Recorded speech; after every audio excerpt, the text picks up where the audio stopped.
ida iyo waagi hore dadka dhan hadalaayeen idaale iyo ri'ada iyo murmeen marka idaale ma leeyahay aday dhaaf waxalun walaam dabada ku duufa waxa way meel diiyo ma leh ri'ad toobad wal tar lahayti dabada waa dabeele ka reebada fadiyad ahmadu hada wal tar lahayti waxa way kismaani iyo afmidow masuulnaad lahayn waxa way may maanta maartay xukuumadda Thailand aqli leh hadii ay eeta ummadda Soomaaliyeed oo gobolka Gedo degan iyo intii aad inisku weerto gobol maartay fadiida gobol nabadeed aad fadiida war may noo magan may siinka magan ay rafadi hada la aqli leh aad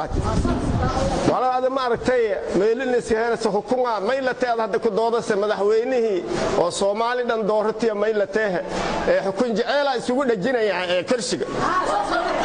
adigii oo maartay lama degma maartay likiin doorna markii horan wali aad maartay ka saatay meeliyeed oo ogna haddana maartay waqtigii koo dhamaaday madaxweynaha kalgaceel adakeen qabo lama sano keen ka daray lamada sano laba bilood i barakeen ka dhamo lamada sano oo sanadii oo lambar iyo laba bilood i barkeen ka dhamanyaa maylatay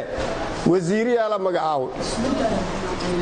waryaab adduunku taas laga ma eray dudum ma haaway aan sadiyaabay ay qabsaday yahay dudum liyaabay yahay meel ilaag may liyaabay awara dhisana liyaabay awar hadina geema dhisaa hamiin lay dhisay hadina liyaabay haaway ahmadow bay kii liyaabay adi isdoorti dawladii maartay wal kasta kiin raadiday lama sano kiin ka dartay lamada sano laba bilooda ka dhiman laba bilooda hadina wasiira magacaawe iyo lat warinta injeedada misliyaaba soo lan oo wal ka sawmeeto aqli milihidiya lan ma aragtay xisaabtamo milihidiya ahmadow noorog